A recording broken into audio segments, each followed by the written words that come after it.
Hello everyone. I hope आप सभी अच्छे से होंगे एंड आई होप कि आप सबकी प्रिपरेशन अच्छे से जा रही होगी। तो चलिए एमसीक्यू स्टार्ट करते हैं on the topic growth and development. ये टॉपिक हमारा रिलेटेड है to the syllabus female supervisor जो कि जेकेएसएसबी के द्वारा नोटिफाई किया गया था। इस टॉपिक पे ऑलरेडी मैंने वीडियो अपलोड किया है। लेक्चर्स के फॉर्म में मैंने इसके मैक्सिमम टॉपिक्स अपलोड किए हैं स्पेशलाइजेशन के पोर्शन के, और मैंने प्लेलिस्ट भी बनाया है नेमली फीमेल सुपरवाइज़र जेकेएसएसबी। और वीडियो स्टार्ट करने से पहले मैं बताना चाहती हूँ, अगर आप सबको मेरे वीडियोस अच्छे लगते हैं तो आप प्लीज़ लाइक करें एंड कमेंट करिए पॉजिटिव वे में कि आपको मेरी वीडियोस कैसे लगते हैं। और आप नए हैं मेरी चैनल पे तो सब्सक्राइब करके जाइएगा। तो चलिए स्टार्ट करते हैं MCQ related to the topic growth and development. So the question number 1 is what is the primary focus of the social learning theory proposed by Albert Bandura. Means कि primary मकसद क्या था इस थ्योरी का, social learning theory जो कि दी गई थी बाय एल्बर्ट बैंडोरा।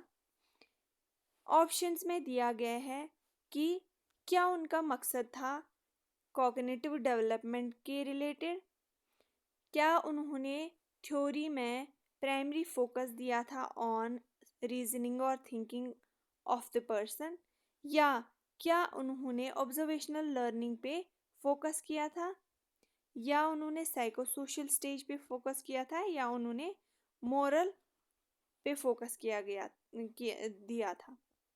तो ऑप्शन जो सही है that is psychosexual stage, that is option C, क्योंकि उन्होंने अपनी थ्योरी में ज़्यादा इन्हीं स्टेजेस पे फोकस किया था, साइकोसेक्सुअल स्टेजेस पे। ठीक,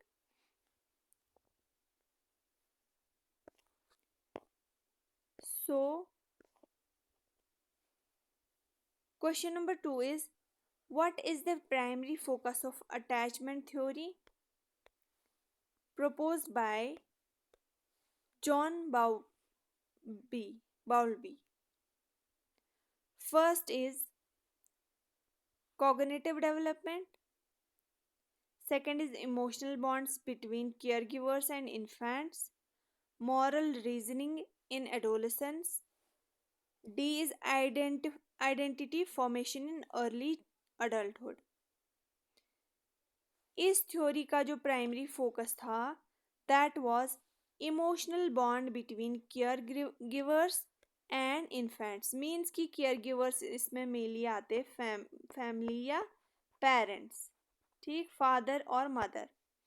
तो इस थ्योरी में अटैचमेंट से ही आप पता लगा सकते हो कि इसमें क्या बताया गया था कि इमोशनल बॉन्ड जो होता है बिटवीन पेरेंट्स एंड इन्फेंट्स उस पे फोकस दिया गया था by this theory. Third question is which factor is considered primary influence in language development in children। Means कि कौन कौन सा इनमें से फैक्टर है जो रेस्पॉन्सिबल है फॉर लैंग्वेज डेवलपमेंट। मीन्स कि जो बच्चा बोलना सीखता है उसके बोलने का तरीका, या जो पहले जब वो छोटा होता है वो वर्ड्स या लेटर्स सीखता है ए बी, फिर जो वो इनसे वर्ड्स बनाता है और फिर जो वो उसकी लैंग्वेज डेवलप होती है, तो उस चीज़ के लिए कौन कौन सी चीज़ें रिलेटेड रेस्पॉन्सिबल हैं। ऑप्शन दिए गए हैं। फर्स्ट इज़ जेनेटिक्स, मीन्स की हेरिडिटी जो उनसे उनके पेरेंट्स या उनके रिलेटिव से आई है, या कल्चरल बैकग्राउंड, मीन्स उनके रहन सहन के का तरीका जो है वहाँ से आई है या उसको जो सिखाया गया है, या सोशियो इकोनॉमिक स्टेटस से, या all of the above. So the correct answer is all of the above. ये सारे फैक्टर्स जो हैं ये प्राइमरी इन्फ्लुएंस करते हैं on language development of children. ठीक, अगर आपने मेरा वो वीडियो देखा होगा तो मैंने वहाँ पे अच्छे से पढ़ाया हुआ है, ठीक है। और जो पॉइंट रहता है वो मैं लेटर ऑन आपको धीरे धीरे सब क्लियर कराऊंगी, ठीक। Question number 4 is which of the following is not a principle of growth and development. अगर आपने वीडियो देखा होगा तो वहाँ पे मैंने अच्छे से समझाया हुआ है principles of growth and development. So options क्या है कि इनमें से principle of growth and development कौन सा नहीं है, ठीक। First is development is continuous, development is directional, development is irreversible, development is universal। ये प्रिंसिपल भी है इसका, ये प्रिंसिपल भी है, ये भी है, but this is not the principle of growth and development, ठीक। डेवलपमेंट इज इरिवर्सिबल, ये इसका प्रिंसिपल नहीं है, ठीक। तो चलिए क्वेश्चन नंबर 5 देखते हैं। Which of the following is not, इस पे आप फोकस करिएगा, नॉट लिखा है यहाँ पे, not a factor that influence growth and development. इसमें से कौन सा ऐसा फैक्टर नहीं है जो ग्रोथ एंड डेवलपमेंट को इन्फ्लुएंस नहीं करता है। ऑप्शन दिए गए heredity, second is environment, third is culture and D is nutritional. ये होगा न्यूट्रिशनल, ओके। न्यूट्रिशन, सॉरी ये यहाँ पे है nutrition. Fourth option is nutrition. So correct option is जो फैक्टर रिस्पॉन्सिबल नहीं है for growth and development, that is culture, ठीक। कल्चर डेवलपमेंट के लिए तो है लेकिन ग्रोथ के लिए नहीं है, ठीक है। तो इसका करेक्ट ऑप्शन है C, okay. Let's move towards question number 6। The concept of nature versus nurture refers to the debate about the relative influence of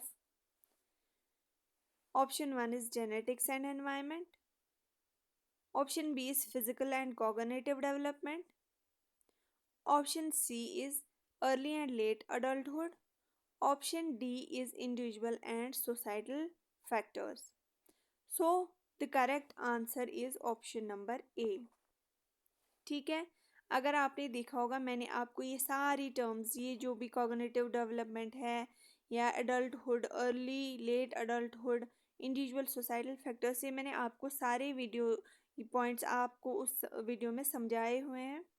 इसका ऑप्शन है जेनेटिक्स एंड एनवायरनमेंट।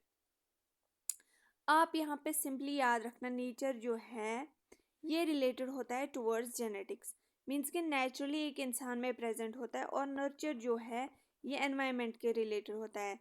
ये नेचर प्रेजेंट होता है इंसान की बचपन में, और ये जो नर्चर फिर बाद में होता है जब वो धीरे धीरे ग्रो होता है, एनवायरनमेंट में वो रहता है, तो ये उस चीज़ के रिलेटेड है, ठीक है। आप यहाँ पे ये याद रखिएगा। Question number 7, at what stage of development do individuals experience rapid physical and sexual maturation, typically occurring during adolescence।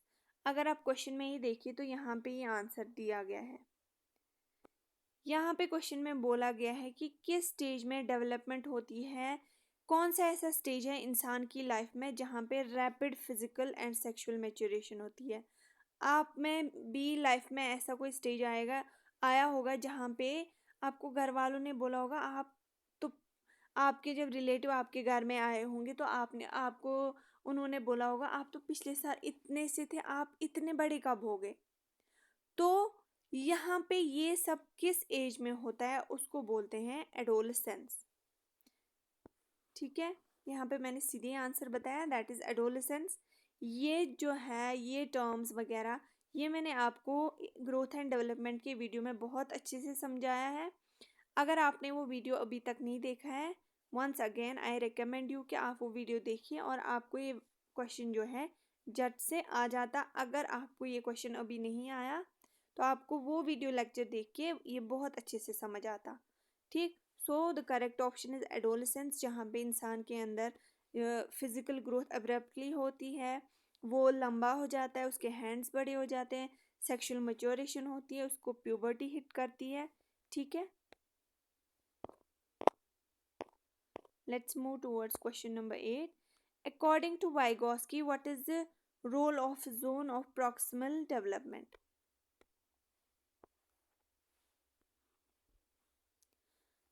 Vygotsky के हिसाब से role of zone of proximal development क्या है? वाइगोस्की ने जोन्स दिए थे कुछ इस थ्योरी में, जहाँ पे इंसान को ज़रूरत होती है किसी के हेल्प की। ठीक है, इसने कुछ जोन्स दिए थे जहाँ पे एक इंसान को हेल्प चाहिए होती है किसी भी मंजिल तक जाने के लिए। ठीक, उसको वहाँ पे हेल्प चाहिए होती है अपने पेरेंट्स की, अपने टीचर्स की। ठीक है, तो यहाँ पे पहले हम ऑप्शंस देख लेते हैं। First is it represents the state of formal operational thinking. It identifies critical period for language acquisition. It indicates the range of tasks a learner can perform with assistance. It focuses on individual moral development. ठीक, इसका answer है question number option number सी।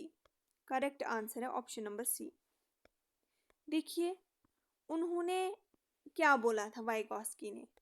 Vygotsky ने बोला था कि एक बच्चे की ज़िंदगी में एक ऐसा जोन आता है, यहाँ पे मैं आपको शॉर्ट में समझा देती हूँ कि एक बच्चे की ज़िंदगी में एक ऐसा जोन आता है जहाँ पे वो फॉर एग्ज़ाम्पल यहाँ पे पहुँच पाता है। ठीक है, फॉर एग्ज़ाम्पल कोई डॉक्टर बनना चाहता है, वो पढ़ तो रहा है, लेकिन अगर उसको हेल्प ना मिले किसी की, टीचर की, पेरेंट्स की, तो वो अपने मकसद के लिए यहाँ तक नहीं पहुँच सकता है।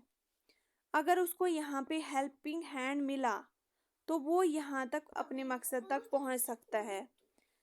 अगर उसको नहीं मिली तो वो यहीं पे स्टंट रह सकता है, स्टैग्नेंट रह सकता है। ठीक, यहाँ पे अगर उसको किसी की मदद मिलेगी तो वो अपने मकसद तक पहुँच सकता है। तो ये उन्होंने बोला है। तो अगर आप यहाँ पे इस ऑप्शन में देखिए, इसका मतलब है कि जहाँ पे एक लर्नर को मीन्स कि एक बच्चे को असिस्टेंस चाहिए होती है किसी की, ठीक, किसी की हेल्प चाहिए होती है। ठीक,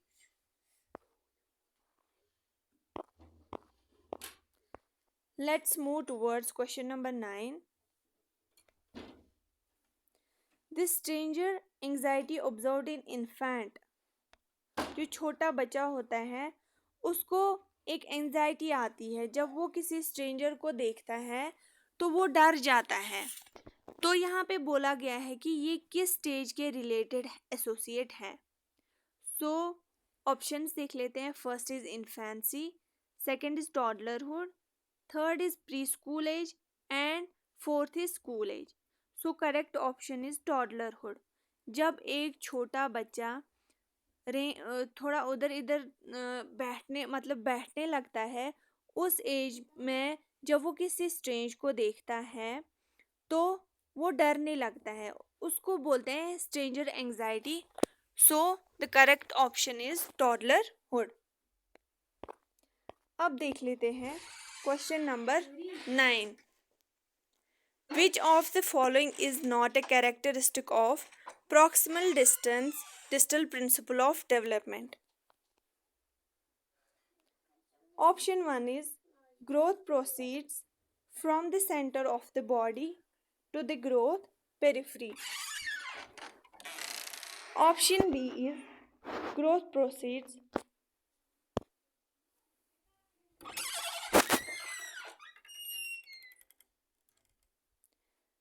Option B is growth proceeds from the head to the toes. Option C, growth proceeds in a sequential fashion. Option D is growth proceeds from the general to the specific. अगर आपने मेरा वो video देखा हो, वहाँ पे मैंने आपको ये टर्म अच्छे से समझाई थी कि इसमें डेवलपमेंट इंसान के अंदर हो जाती है from spinal cord to the outer periphery. For example ये एक इंसान है, जस्ट अ रफ डायग्राम। तो यहाँ पे जो डेवलपमेंट है वो पहले स्पाइनल कॉर्ड मीन्स की रीढ़ की हड्डी जो होती है वहाँ हो जाती है पहले ग्रोथ, एंड फिर धीरे धीरे आर्म्स और लेग्स की तरफ ग्रो हो जाती है। ठीक, तो जो यहाँ पे बताया गया है ऑप्शन फर्स्ट कि growth proceeds from centre of the body, ये सेंटर है, टू द ग्रोथ पेरिफेरी। फिर यहाँ पेरिफेरी मीन्स कि जो फिर बॉडी के बाहर जो ग्रोथ होगी उसको बोलते हैं पेरिफेरी यहाँ पे। ठीक, तो ये तो सही है, ये सही है। फिर growth proceeds from the head to toe. ठीक, ये तो नहीं है, ये दूसरी टर्म है सेफेलोकॉर्डल डेवलपमेंट, ये मैंने आपको वहाँ पे समझाया, तो ये तो नहीं होगा। ठीक, ग्रोथ प्रोसीड्स इन अ सिक्वेंशियल मैनर, सिक्वेंशियल फैशन, ये सही है। यहाँ पे पहले स्पाइनल कॉर्ड वगैरह की इंटरनल जो बॉडी पार्ट्स हैं उनकी ग्रोथ होती है, फिर बाहर बाहर तक ग्रोथ होती है। And growth proceeds from general, यहाँ पे सिंपली जनरल पहले कोई चीज़ बनती है फिर उसके स्पेसिफिक फंक्शंस बताए जाते हैं। सो इसका करेक्ट ऑप्शन जो है दैट इज, मतलब कि जो प्रॉक्सिमो डिस्टल प्रिंसिपल नहीं है, जो प्रॉक्सिमो डिस्टल प्रिंसिपल में नहीं आता है वो है ये वाला, क्योंकि ये सेफेलोकॉर्डल डेवलपमेंट में आता है। ठीक, ये चीज़ तो ये तो इसमें नहीं आएगा। So the correct option is B, क्योंकि ये सारी ये तीनों जो है ये इसमें आते हैं और ये वाला नहीं आता है। तो ये थे top 10 questions related to the growth and development. अगर आप सबको यहाँ तक की वीडियो अच्छा लगा देन आई रिकमेंड यू कि आप ये वीडियो लाइक करें, और अगर आपको ये एमसीक्यूज़ मेरे अच्छे लगते हैं तो आप मेंशन करें, मैं और टॉपिक भी आप मेंशन करें जो मैंने पढ़ाया है और किस पे आपको एमसीक्यूज़ चाहिए, एंड लाइक करें, कमेंट करें, एंड नए हैं मेरे चैनल पे तो सब्सक्राइब करें। And thank you so much for watching this video till here, and all the best for your exams.